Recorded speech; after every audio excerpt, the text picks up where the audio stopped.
Muy buenas tardes y bienvenidos a otra transmisión en vivo de Cine Recursivo. El día de hoy nos encontramos con Julio Correal. Julio es el presidente de la Asociación Colombiana de Actores. Hoy vamos a estar hablando temas muy importantes en relación a las industrias culturales y el impacto que el coronavirus está teniendo sobre los actores específicamente. Entonces, pasamos a modo Cine Recursivo ahora.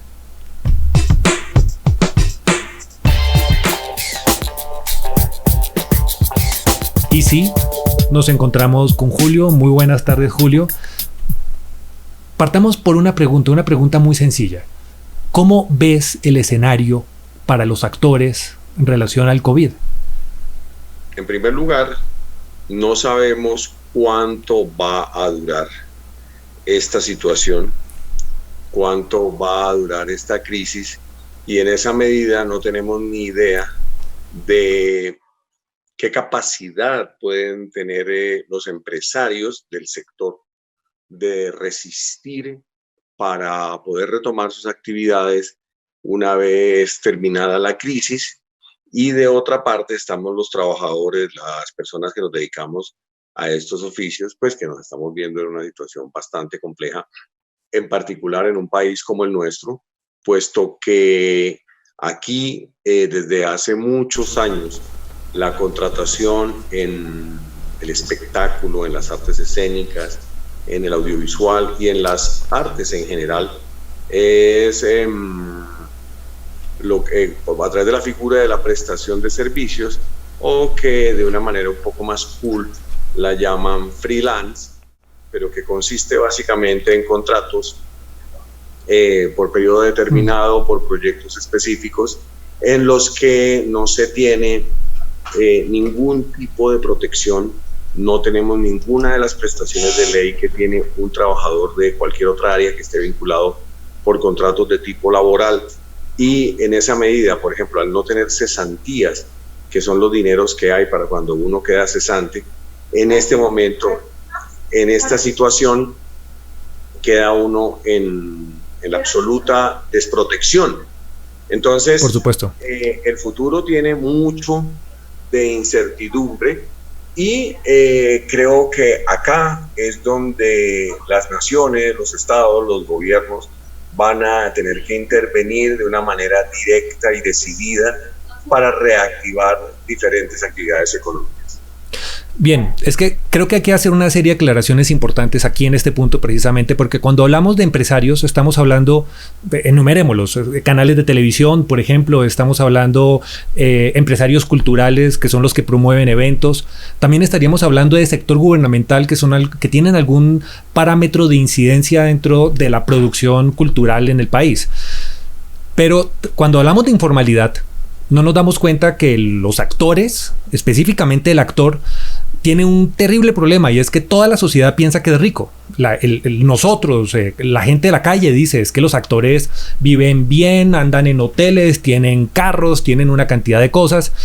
Y cuando vamos a ver, precisamente no existe un censo realmente de cuántas personas viven profesionalmente, ni cuántas personas realmente están trabajando. Y me atrevo a decir que la informalidad en el sector cinematográfico, en la televisión, en el teatro específicamente, la informalidad llega a unos puntos agresivos, porque los actores son personas que tienen un nivel de vida importante, que lo necesitan también por su trabajo y por lo que hacen, pero que al mismo tiempo no tienen entradas fijas y que terminan realmente sufriendo dentro de esos parámetros. Me gustaría que nos hables un poco de ACA, de cómo ven el panorama de cuántas personas hay, en qué segmentos se dividen como los actores nacionales y cuál es la realidad en la que estamos.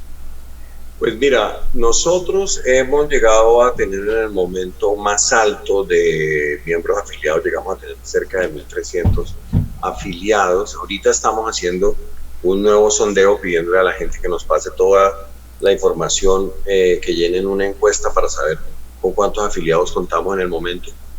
Nuestra sociedad hermana, que reúne actores que trabajan básicamente en el audiovisual, que es la sociedad de gestión, que es a través de la cual llegan los recursos de comunicación pública, tiene 2.216 afiliados. Pero eso es una mínima parte. Nosotros, en el proyecto de ley que se aprobó el año pasado, logramos incluir un punto que se llama el Registro Nacional de Actores y nos interesa muchísimo levantar un censo en ese terreno y en todas las artes en general, porque es la única manera de que se generen políticas públicas. Correcto. Los artistas en particular, el primer problema que tenemos se llama la intermitencia. Nuestro trabajo no es constante. El trabajo es así. Tú como realizador cinematográfico, aunque eres una persona que se ha dedicado a la autogestión, sabes que es de esa manera. Correcto. O sea, el trabajo siempre es intermitente y por esta razón las Naciones Unidas hace muchos años hizo unas recomendaciones a sus países afiliados en torno al tratamiento que debería tener para los artistas por esta condición de intermitencia en el trabajo y de variabilidad de ingresos, unas recomendaciones dirigidas a los tratamientos en temas de seguridad social. Hay muchos países en los que existen leyes de intermitencia que permiten que quienes nos dedicamos a esto, certificando un cierto número de horas al año, o sea, que demuestren que dependemos, que somos profesionales, que vivimos de los ingresos derivados de estas actividades, podamos tener unos alivios en los pagos de seguridad social. Hay países en los que el actor o un artista en particular puede pagar un mes y con ese cubre 3 o 4 meses de seguridad social. En Francia tienen que completar un cierto número de horas y eso les da la posibilidad de acceder a lo que llaman el caché, que es el que le va a dar el Estado para la protección durante el paro, durante el desempleo. Acá eso se ha desestimado. Nosotros quisimos incluir eso en el proyecto de ley del actor, pero pues como hay una ley que prohíbe los regímenes de excepción, no lo permitió. Lo prohíbe, pero aquí existen. Los militares tienen regímenes de excepción, los policías, no sé qué otros gremios tienen esos regímenes de excepción. Entonces es que el Estado colombiano se modernice, se dé cuenta de que hay actividades como la nuestra que tienen esas características especiales, que las recomendaciones no son nuestras, sino que son de las Naciones Unidas, y que tenga una visión un poco más social del asunto para que trabajadores como nosotros podamos tener garantías y poder sostenernos en el tiempo. ACA, que es un sindicato, una de las banderas que ha tenido ha sido esa. Encontrar un modelo de contratación para el audiovisual o para las artes escénicas ha sido muy difícil, porque establecer contratos laborales que se pueden hacer, o se pueden hacer contratos sindicales como lo hacen en otros países, sería lo ideal para tener como un poco de estabilidad y poder tener a través de organizaciones gremiales captación de recursos que permitan ayudar a sus afiliados en momentos de crisis como esta. Fíjate que dos organizaciones del sector, que son Actores Sociedad Colombiana de Gestión y Redes, que es la Sociedad de Libretistas, de las cuales yo hago parte de las dos, apenas arrancó la crisis, de los recursos propios sacaron y a todos nos lanzaron un auxilio, pequeños pero significativos en estos momentos. Pues que cualquier ayuda en este momento es súper valiosa. Y aquí tengo que hacer tal vez una aclaración. Acá, desde un tiempo importante, desde su inicio, realmente están luchando por una ley que ha sido uno de los pilares más importantes de la asociación, que es la ley del actor. La ley del actor obviamente está peleando por la seguridad social, está peleando por las horas laborales justas, por un trabajo digno. Han habido una serie de discrepancias muy fuertes en relación a si es realmente pertinente la asociación, hacia si realmente nosotros podríamos aguantar un sindicato como tal, porque es algo que estamos diciendo, y creo que se ha metido mucho ruido en relación a eso. Pienso que es un buen momento también como para que nos expliques realmente cuál es la importancia de la agremiación, qué están haciendo y cuál es el futuro de ACA en un futuro próximo. Bueno, varias cosas. La ley del actor ya salió. Ya fue aprobada. Sin embargo, muchos de los artículos quedaron como en lo que se llama el lenguaje afirmativo, que todo está por reglamentar para hacerlo funcionar. Exactamente. El Registro Nacional de Actores, por ejemplo, tendría que empezar a funcionar a partir de julio de este año y nosotros tenemos que acercarnos al Ministerio de la Cultura para hacer que esto funcione. Todo a partir de ti, obviamente. O sea, a partir de julio. Sí, a partir de julio de 2020. el año del coronavirus. Ahora podemos hablar antes del coronavirus y después del coronavirus. Por supuesto. Entonces, quienes dicen, por ejemplo, que si la industria puede aguantar un sindicato, mierda, deberían haber vivido entonces en la colonia, porque estamos en el capitalismo, y en el capitalismo hay unas relaciones de trabajo, unas relaciones industriales establecidas, y el mundo ha encontrado que la forma de entendimiento ideal que tiene el empresariado con los trabajadores es a través de las organizaciones sindicales. Correcto. Los sindicatos en el mundo son los que han permitido las garantías y que no existan atropellos laborales. Países de verdad desarrollados, no como este, que está metido en la OCDE por chicanear, como por puro arribismo, ¿sí? Ya están trabajando en jornadas de 6 horas e inclusive menos en algunos países. Y acá, por cuenta de la famosa prestación de servicios, todavía seguimos teniendo unas jornadas excesivas.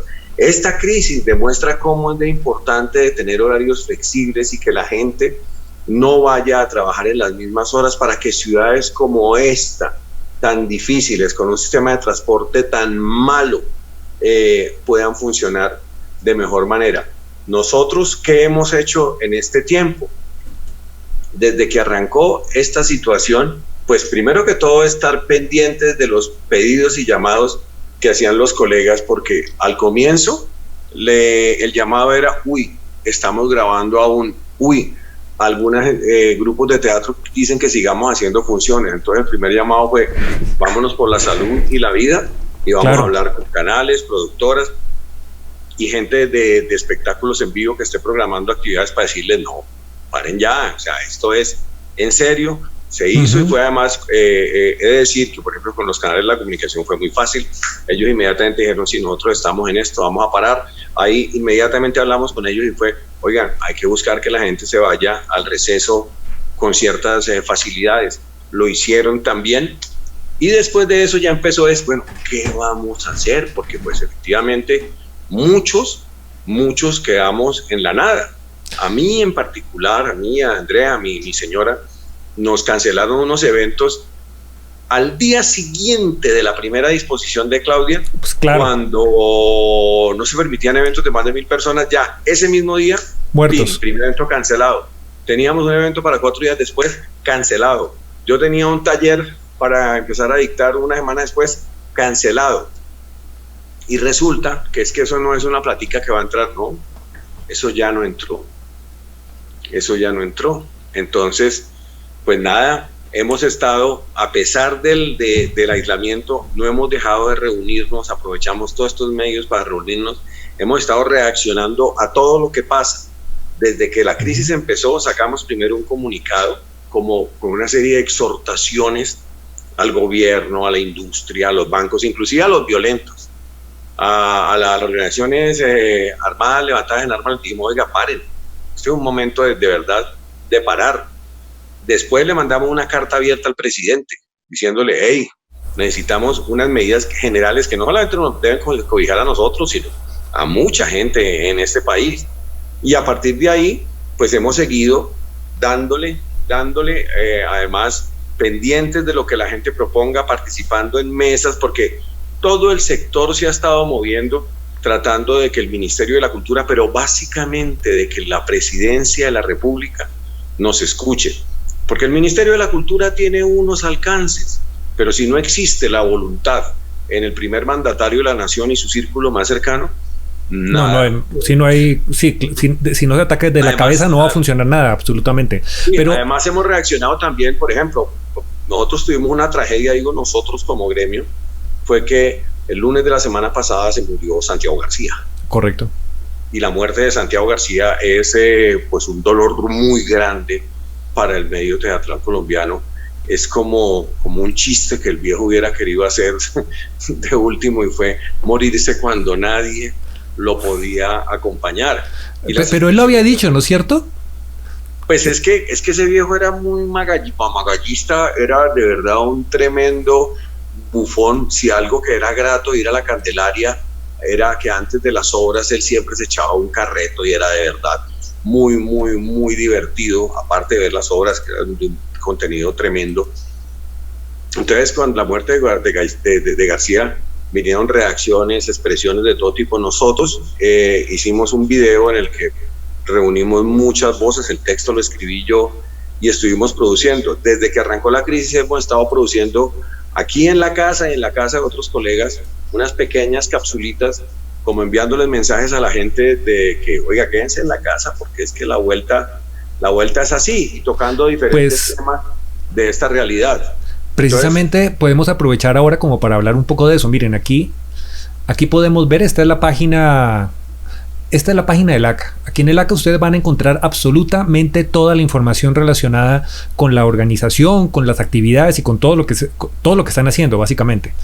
Pero si ustedes se toman la tarea de seguir a los actores del ACA y a las personas que son activistas dentro del proceso, se van a encontrar cosas maravillosas como esta campaña, por ejemplo.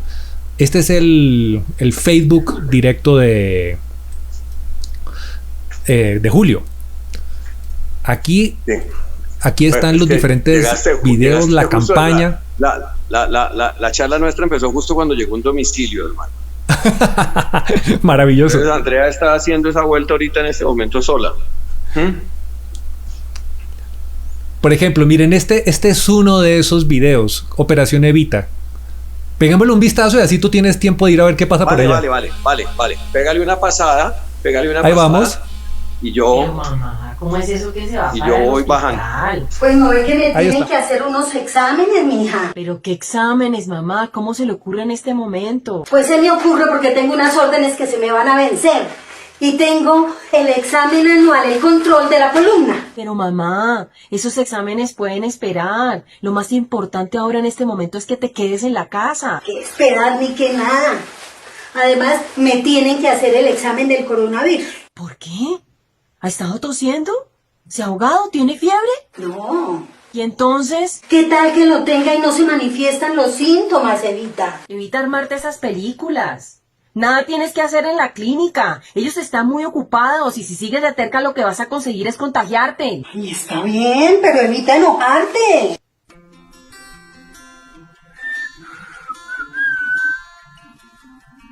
Todos los trabajadores de la salud están haciendo un gran esfuerzo para frenar esta pandemia.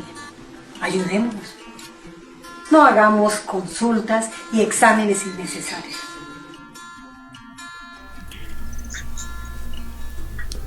Bueno, eso que acaban de ver es Evita, que es una campaña completamente independiente que están desarrollando desde el ACA y que pues evidentemente es algo que todos deberíamos estar compartiendo. Aquí ya estamos de regreso con Julio. Más o menos ¿cuántos videos se están desarrollando de este proyecto? ¿Cuántos llevas? Hemos hecho 7 en 2 semanas. Hemos tenido interrupción por un lado, porque el día que se murió Santiago, pues nos dedicamos a hacer el video de él, y en esta semana que sacamos el video como en respuesta al decreto 475. La idea es hacer de 3 a 4 semanales, porque pues tú sabes que esto también come tiempo, desde la escritura, la misma realización, y con el editor que es un colega que se llama Fabián Mendoza, nos ponemos de acuerdo para irlo sacando, porque además nos pasó un día que teníamos una colega que había dicho, listo, yo voy a hacer esto, y a las 5 de la tarde me dijo, tuve un problema, no lo he podido grabar. Entonces, correr a llamar a otro, y tú sabes que esto se está haciendo vía celular. Claro, es que no hay de otra. No hay de otra, sí, es que ahorita me llegó alguien, unos requerimientos técnicos, y me preguntaba que cuál era el equipo que íbamos a utilizar para una grabación. Yo decía, pues a ver, ¿se dan cuenta de la contingencia en la que estamos? Sí, la gente a veces tiene como problemas de conciencia del momento en que estamos viviendo, ¿no es cierto? El absurdo total. ¿Cuántas veces no le dicen a uno, ay, ¿verdad que estamos en cuarentena? Sí, no, es absurdo. Yo aprovecho para... Ay, pucha, estoy aquí intentando... Uy, acaba de tumbar el micrófono. Voy a hacerle cuña a un proyecto en el que estamos nosotros también. Es un proyecto que surgió también como de un grupo independiente y estamos montando una locura. Ajá. estamos montando queremos hacer dos cosas, una campaña y una película. Ajá. A ver. Ahora sí, ya casi no lo logré. Ole, hoy especialmente sí que he sufrido con el tema de conexión y de problemas técnicos. Porque estamos recogiendo. Bueno, a ver, Julio, te cuento. Estamos desarrollando un proyecto llamado Cuarentena Extraterrestre. Esto es básicamente una campaña. Aquí, por ejemplo, podríamos ver videos. Los invito a que entren a la dirección. La dirección es bzcine.com/cuarentenaext. Voy a dejar el link aquí en el video cuando terminemos, obviamente, el en vivo para que lo podamos discutir. La idea es la siguiente. Estamos haciendo una campaña en contra de la desinformación. La campaña es chévere. No coma entero. El plan fundamental de esto es que crees la teoría más absurda en relación al COVID y que después de esa teoría simplemente digas, oiga hermano, no come entero. Si usted se creyó esto que le acabo de decir, ¿cuántas otras vainas usted no se está comiendo? Escuche a los expertos, escuche a la gente, a la gente pertinente y no aporte la desinformación. Este es básicamente el proyecto en el que estamos en este momento. ¿Y me puedo robar esa frase? Es que no es de robar, es una frase pública y la idea es que todos la trabajemos en conjunto. No, yo sé, pero es que es regia también, así como con el de la operación Evita, porque Evita surgió a partir de unas recomendaciones que me envió un amigo médico, Víctor de Currea Lugo, que es además un internacionalista, y me mandó una serie de recomendaciones de lo que no se debía hacer, y decía, evita tal cosa, dije yo, aquí hay una posibilidad, y con eso de no comer entero, porque sí, uno de los grandes males que tenemos ahora, uno de los grandes males que tenemos ahora es toda esa desinformación que está llegando por las redes. En estos días una amiga nos contaba algo gravísimo. Es una amiga a la que se le murió la mamá la semana pasada, ha tenido un problema de cáncer y tuvo el COVID. Le hicieron el examen la semana pasada y desde el lunes estaba intentando descargar los resultados y no había podido hasta el miércoles porque el teléfono se lo tenían inundado de basura. Ay, Dios santo mío. Es que ese es uno de los dramas que estamos viviendo hoy en día y para mí es uno de los más delicados porque la desinformación está creando una ruptura de la realidad absurda. Y llegamos al punto en que he estado hablando con amigos en Estados Unidos que dicen, no, lo que estamos haciendo aquí son las acciones que se tienen que hacer y es lo más correcto. Lo mismo está pasando, por ejemplo, en Brasil. Y es porque simplemente por el tono de autoridad que tiene un gobernante o que tiene un experto o que tiene un actor, por ejemplo, automáticamente llevamos a creer absolutamente todo lo que nos están diciendo. No, hoy la máxima fue que por la mañana nos llegó un enlace de YouTube de una supuesta campaña de ayuda para artistas en este momento de crisis. Una amiga me dijo, ¿tú qué piensas de esto? Y apenas la vi, pues le dije, no, pues esto es una pirámide. Pues claro. Esto es una pirámide. Hay mucha gente estafando además. Claro, una mano de vivos aprovechando las circunstancias para hacer negocios y para tumbar a la gente. Sí, eso es terrible, mi hermano. Pero bueno, volviendo al tema que nos acoge. ¿Cuáles serían esos 5 problemas que experimentan los actores en Colombia? Primero, la intermitencia. Ya lo hablamos, es un problema de fondo delicadísimo. Sí, y es mundial. Sí. Segundo, el tipo de contratación. Ajá.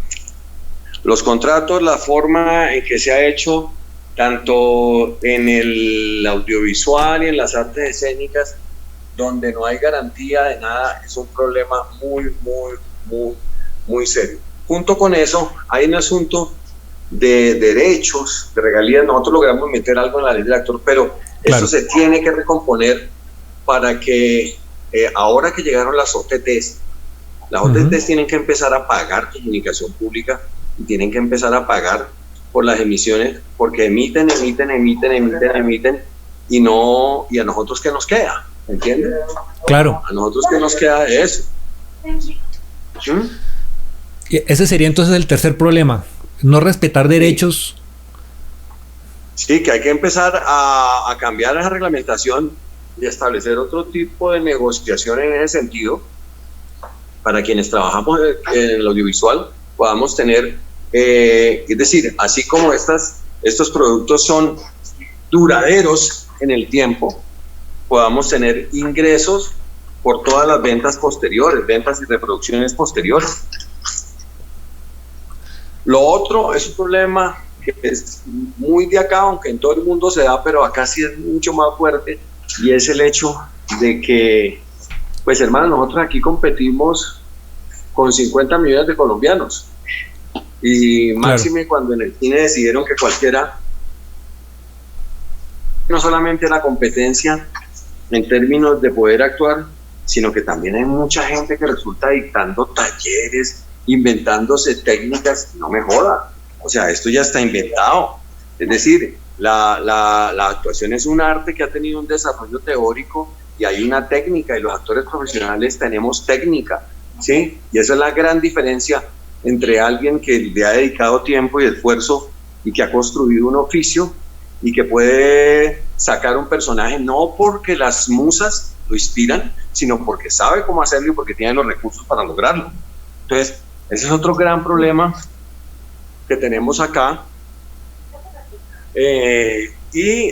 Un problema que tendríamos que superar es un tema estadístico, y es saber cuántos somos para poder establecer políticas públicas, ¿sí? Porque sabiendo cuántos somos y ligado al tema de la intermitencia, podemos empezar a buscar nuevas maneras de protección, de seguridad social a los que nos dedicamos a estos trabajos. Bien. ¿Y cómo ves las soluciones a futuro? Pues, hermano, por un lado creo que algo que es bien importante y que lo demuestra este presente es que la necesidad de agremiarse es algo, o sea, agremiarse es algo vital. Correcto. Todos los que nos dedicamos a distintas labores tenemos que agremiarnos y de esa manera poder entrar en el juego y hacer el contrato social, pues, en cada campo. Por ejemplo, hay algo de lo que nosotros hemos venido hablando hace rato que no se ha podido concretar y que esto nos tiene que conducir a que se logre, y es que acá hay que establecer tarifarios en todas las áreas. Hay que establecer tarifarios en todas las áreas para que no sigamos en esa guerra en que el que tiene el poder, en este caso los productores, puedan ir decidiendo tarifas a su antojo, y lo que vemos es que van cayendo y cayendo y cayendo y cayendo y cayendo, ¿sí? Se habla mucho de la llegada de las producciones internacionales acá, pero es que siempre vienen producciones del primer mundo a pagar salarios del tercer mundo con condiciones del tercer mundo, y creo que eso tenemos que cambiarlo. Y no solamente eso, también el reparto viene de afuera, obviamente. Obvio, pero igual, bueno, listo, que lo traigan, que se creen unas condiciones para que puedan contratar personal acá, pero con condiciones idóneas. Pues sí, que haya por lo menos proporcionalidad en el asunto, porque aquí vale la pena aclarar un poco, y es que esos estímulos están determinados, básicamente la ley 1556, que otorga un beneficio de devolución de la plata que se factura en Colombia, un cash rebate, devuelven la plata que se factura en Colombia. Es sí, exactamente. Es una parte importante de la plata. Hay algo que yo creo, de lo que estoy convencido, es de que esta crisis va a obligar a que se piense en el país. O sea, por fuera de cámara nosotros estábamos hablando de lo que fue la crisis de los 30 en los Estados Unidos. Ajá. Y de lo que hizo Roosevelt con Keynes a través del New Deal, y yo creo que acá van a tener que hacer eso. Y la industria audiovisual y la industria del entretenimiento y los pequeños emprendimientos, casos de grupos de teatro, de pequeñas productoras, de compañías de escenografía, van a tener que salvarse vía créditos, pero créditos de verdad, en los que la palabra blanda sea una realidad, créditos blandos que puedan estar extendidos en el tiempo, que permitan que las empresas accedan a ellos y puedan funcionar, y que empiece un estímulo de verdad de parte del Estado. Todo ese carreto que han echado a la economía naranja se vuelva una realidad, entendiendo que el papel que podemos jugar nosotros es fundamental, que la televisión o los medios digitales hoy por hoy, porque finalmente las plataformas son otra forma de televisión. Es correcto. Educan para bien o para mal, ¿me entiendes? Entonces, que con ese poder de penetración que tienen, pues hay que hacerlo llegar a las casas con contenidos de alto nivel y así elevarle el nivel a nuestra gente. A mí me parecería muy chévere en estos momentos que todo el mundo está haciendo en vivos, es de verdad, por ejemplo, ver a los músicos. Yo estoy seguro de que un músico como Vicente García, el artista dominicano que hace bachata, sin merengues, que es extraordinario, que vivió acá, él reinaría en este momento, porque siempre ha hecho eso, grabando en su piano, tocando, mostrando sus nuevas composiciones, subiéndolas a YouTube, y lo compararía con todos estos reggaetoneros que dependen de la técnica. Sería un momento para que floreciera de verdad los productos interesantes. El live real, obviamente. Exactamente. El evento en vivo. Y la mayor calidad, exactamente. Pues nosotros desde Cine Recursivo estamos desarrollando una campaña. Te voy a mostrar un poco de esto. Estamos desarrollando una campaña que suena un poco loca y es un poco ambiciosa, pero queremos hackear a YouTube. Ajá. Hackear a YouTube es, digamos, para mí, creo, una de las únicas soluciones posibles que podríamos llegar a tener. A ver, aquí te estoy mostrando. Ajá. Un momentico, te hago más chiquitico aquí. Bien. El tema con esta campaña es que estamos tratando de defender a las personas que desarrollan contenidos de valor, o sea, que hacen contenidos informativos o contenidos que tengan que sean de formación o que tengan algún tipo de valor real para la gente. Y lo que estamos proponiendo aquí desde esta iniciativa es que la gente venza esa terrible adicción que tiene a los contenidos chatarra. El fenómeno que está empezando a ocurrir por plataformas como TikTok, o incluso lo que está pasando con las recomendaciones de Facebook, y específicamente lo que está ocurriendo en este momento con YouTube. YouTube cambió la plataforma comercial y en este momento están privilegiando contenidos que son, digamos, interesantes para ellos, pero que no son buenos para la gente. Es lo que yo denomino contenido chatarra, en contra del contenido de valor, que es contenido que le aporta información, que le enseña algo, que le da algún valor importante a la gente. Entonces estamos desarrollando una campaña para que la gente cambie sus hábitos de consumo de contenidos, para que puedan empezar a seguir personas que dan contenidos de valor. Aquí estamos recomendando en este momento, tenemos 20 canales, la idea es llegar a tener 200 o 300 canales bien organizados de gente que de verdad está dando contenido de valor, y también estamos distribuyendo los contenidos por medio de temas.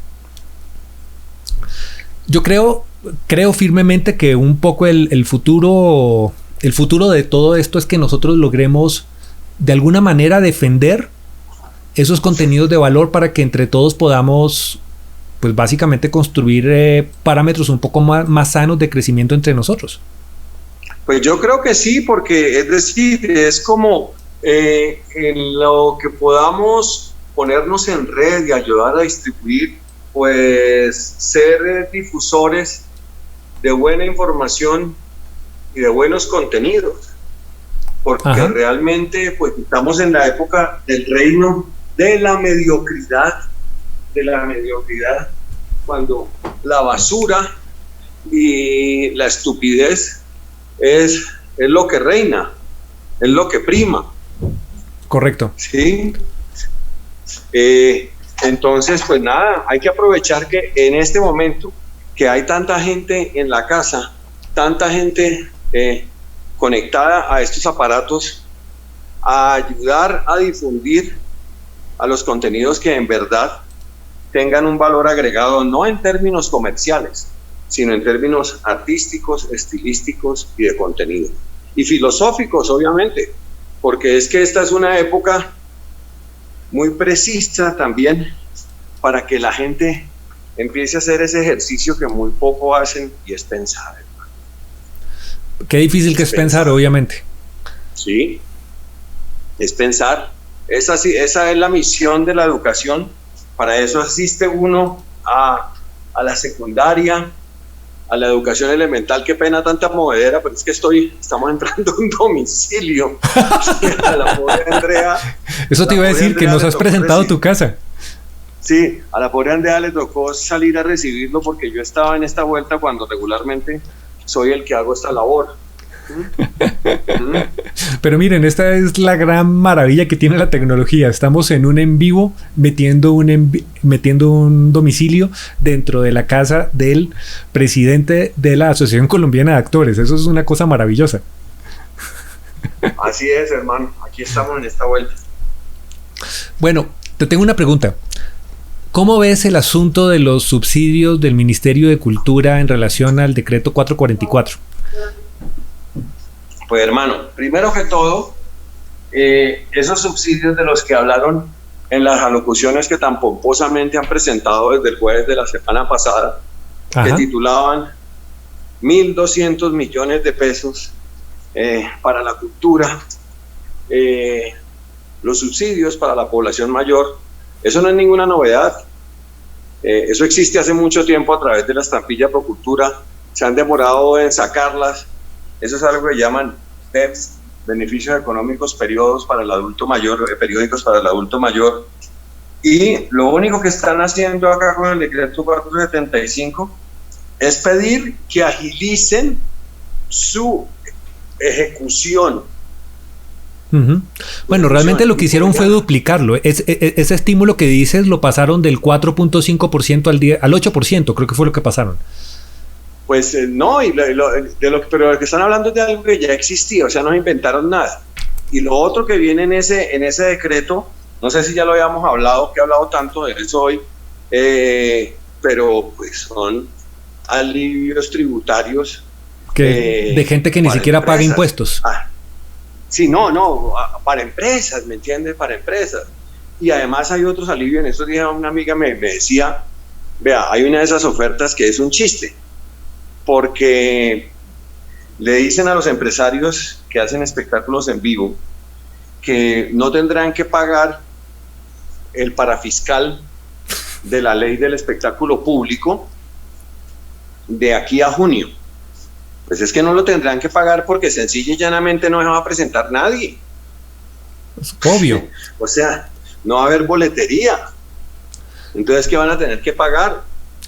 Por ejemplo, yo salí muy damnificado en esta cuarentena porque tenía un corto en salas de Cine Colombia y obviamente cortan el asunto y mi corto desapareció. Uno de los subsidios es que están permitiendo que ya no sean 15 días, sino que sea una semana para que puedan pagar estos para que puedan ahorrarse esos impuestos que se ahorran en las salas de cine.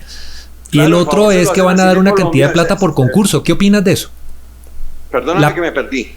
La cantidad de plata que van a dar por concurso. Pues hermano, ahí está. IDARTES lanzó una convocatoria de emergencia aparte de la que ya habían enviado. A mí, por ejemplo, el cambio de destino de los dineros de la LEP para convocatoria de contenidos digitales me genera cierta preocupación en torno a qué. El viceministro Buitrago, que es como uno de los padres del carreto de la economía naranja, cuando habla de los sectores, incluye siempre los diseñadores de videojuegos, los creadores de los apps, animadores.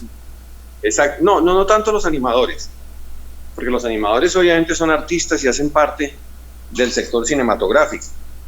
sino Ajá. de los creadores de videojuegos y desarrolladores de apps. Y me preocupa que algunos de esos estímulos se fueran para allá. ¿Y me preocupa en qué medida? En que yo creo que ellos tienen su propio ministerio para esas actividades, que es el Ministerio de las TIC. ¿Sí? Ujú. Estos recursos de la LEP tenían un destino muy claro, que era mejorar la infraestructura, algo que han venido Correcto. haciendo durante los últimos años. Y que ha El sido año una salvaguardia pasado, importante, sobre todo para el sector teatro. Exactamente. El año pasado, en el Congreso Nacional de Teatro, se les preguntó sobre qué posibilidad había de que los recursos de la LEP migraran para otras, para otro destino, para otro, para otra utilización. Y ellos nos decían que no era posible porque la ley no lo permitía, y fíjate cómo la emergencia sí lo permitió. Es decir, que es un tema de voluntad, y ahora no han dicho claramente, no han salido las convocatorias, porque IDARTE ya hizo su convocatoria y están las convocatorias tradicionales y la que hicieron producto de la emergencia, que ahí caben contenidos como Operación Evita, por ejemplo. Lo que pasa con eso también, que es, algunos tenemos esa capacidad, Pero no todos. no todo, Yo te pero tengo no esa todos. pregunta, esa pregunta específica. Evidentemente, lo que están hablando de beneficios para ayudar no son beneficios ni están ayudando, pues porque están ayudando a los empresarios, están ayudando a cierta parte del sector que tiene capacidad de presentarse una convocatoria, evidentemente a los adultos mayores que ya están registrados en ciertos planes están funcionando. Pero seamos honestos, ¿qué está pasando con todos los actores de semáforo? ¿Qué está pasando con todos los actores de colectivos independientes? ¿Qué está pasando con los músicos? ¿Qué está pasando con los bailarines? No en la inmunda. Correcto. En la inmunda. Entonces voy a hacer una pregunta. Si nosotros dijéramos, ok, hay que sacar una plata para que estas personas puedan vivir de algo, porque son personas que si no salen al semáforo a coger sus moneditas, se van a morir. Y están peor que, ojo con lo que voy a decir, están peor que el venezolano que pedía la monedita en la calle, porque el venezolano por lo menos está reconocido. ¿Qué ocurre en este caso que nosotros dijéramos, listo, se consigue un subsidio para esto? ¿Cómo podríamos hacer nosotros para unirnos y para decir, sí, efectivamente yo soy un actor o efectivamente necesito ayuda? Pues mira, ahí han estado circulando un montón de encuestas. Yo creo que hay que recoger mucha información.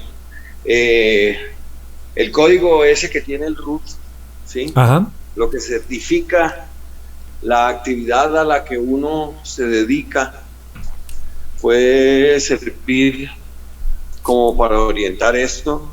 Hay un problema muy grave que es el de la gente que está en la informalidad, pero pues la gente que está en la informalidad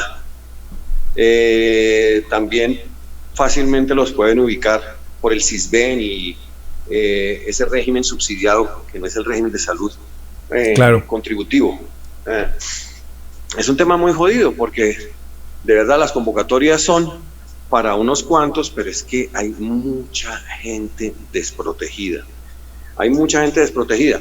Y lo que nosotros sí hemos planteado desde el primer mensaje, y ya específicamente con la carta abierta que le enviamos al presidente Duque, fue que hay medidas con las que se logra cobijar a todo el mundo y que no necesitan que el Estado saque un recurso al que le asigne una destinación específica, sino que diga, ordeno a todas las entidades financieras que ofrezcan no periodos de gracia, sino periodos muertos para las personas que tengan acreencias, bien sea en créditos de consumo, en créditos hipotecarios o en créditos de cualquier tipo.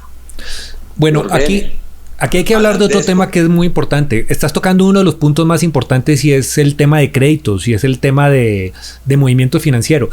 Puntualmente los colectivos que en este momento están funcionando y que tienen una empresa organizada, por ejemplo, los colectivos de teatro, por ejemplo, los pequeños teatros, por ejemplo, las pequeñas salas de cine o incluso los pequeños cafés, tertulias o lugares donde se hacen conciertos, esos van a ser los que más van a sufrir. Me refiero a que A que si antes la gente no estaba yendo a cine, después de esto, yo creo que va a haber una curva primero. Hasta que ellos puedan realmente abrir sus negocios, que seamos honestos, puede llegar a ser de 6 meses por lo menos. Y luego va a tener un tiempo en el cual la gente vuelva a tomar la costumbre de ir a los cines y de ir a los teatros. Para mí, uno de los peores riesgos que estamos viviendo es la muerte física de los espacios culturales. Espacios como, no sé, los 60 teatros que hay en la Candelaria aproximadamente, que han vivido ras con bola, pagando unos arriendos y teniendo unos parámetros de convocatoria de público que nunca logran llenarlos. ¿Qué van a hacer ahora? No, pues es que hay muchos, mira, hay salas que son de propiedad de los grupos o de las compañías y que están pagando créditos hipotecarios y ¿qué? Y ahora pues necesitan la solidaridad del sector financiero. Pero la pregunta ante esto es muy simple. ¿Por qué en el año 99 todos pudimos empezar a pagar un 2 por 1000 para aliviar la crisis del sector financiero? Un 2 por 1000 que luego fue 3 por 1000, ahora es 4 por 1000. ¿Por qué ahora el sector financiero no puede devolver eso a la nación?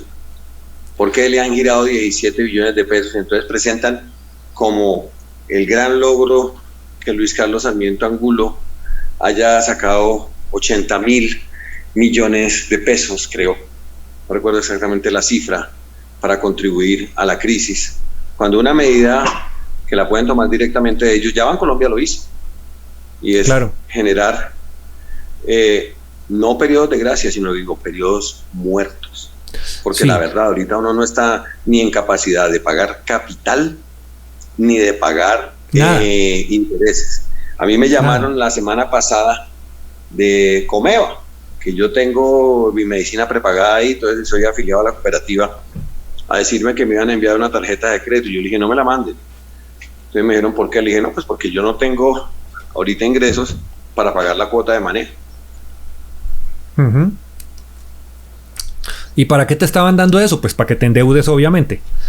Exactamente. Entonces, acá los fondos de garantías, todo eso que tiene el Estado, va a tener que empezar a funcionar para ayudar a que se levante un sector muy grande de la economía colombiana. Porque, bueno, aquí estamos, aquí estamos hablando de un problema de fondo mucho más grave. Claro, no, porque es que nosotros vimos el golpe de entrada, porque fuimos como de los primeros afectados, pero esto parece como las maratones de baile que hacían en los 30 cuando la depresión, y que eso empezaba a caer uno tras otro, y acá han caído sector tras sector. Pues los proveedores de estos productos básicos de la canasta familiar siguen trabajando, pero un vendedor de ropa hoy por hoy, por ejemplo, ¿sí? ¿Qué va a vender en este momento? Nadie compra lo que no es estrictamente necesario. Hoy pasó un loco aquí por la calle pidiendo algo y yo decía, ¿yo qué le regalo a este man? Andrea me decía, ojo que no hay mucho para regalarle. Entonces el man me dijo unos zapatos y encontré unos tenis ahí, yo dije, no le voy a regalar estos tenis. Sí. Ya, y se los tiré. Entonces le dije al man, yo soy muy patón. Me dijo el man, no, todo bien. Entonces acá lo que nos viene es una situación, por eso te decía que esto lo que debe generar, creo yo, es que esto conduzca a un nuevo trato mundial,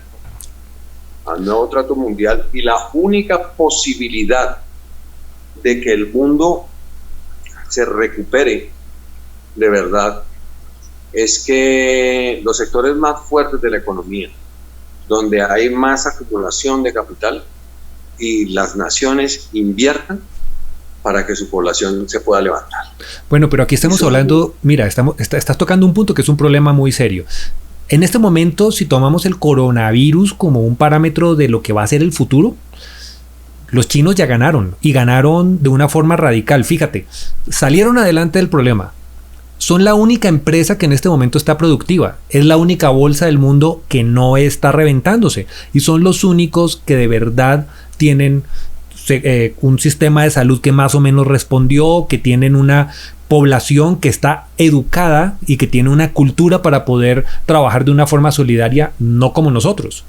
Entonces, eventualmente, si los chinos tuvieron un problema y se han logrado recuperar en 3 meses, 4 meses, a nosotros nos va a costar 2 años recuperarnos, porque al ritmo que vamos en este momento... Muy seguramente. Ahora, lo que yo también oí fue que antier hubo un rebrote de la epidemia en una provincia vecina de Wuhan. El tema es que ellos tienen herramientas para contenerlo, nosotros no las tenemos. Claro, ellos la tienen, y pues obvio, un país como ese va a tener la capacidad de recuperarse más rápidamente que nosotros. Pero ya estoy aquí es una situación doméstica bastante complicada, porque la llegada del mercado, el domicilio a la par de la entrevista nos cambió la rutina. Entonces creo que, no sé, ya estamos por acabar. De hecho, no sé por qué no se ha cortado, pero creo que sí podríamos terminar, y más bien otro día podríamos hablar algo un poco más enfocado. Entonces, ese tema que estuvimos enunciando es un tema muy grande, es un tema muy importante. Creo que es el tema.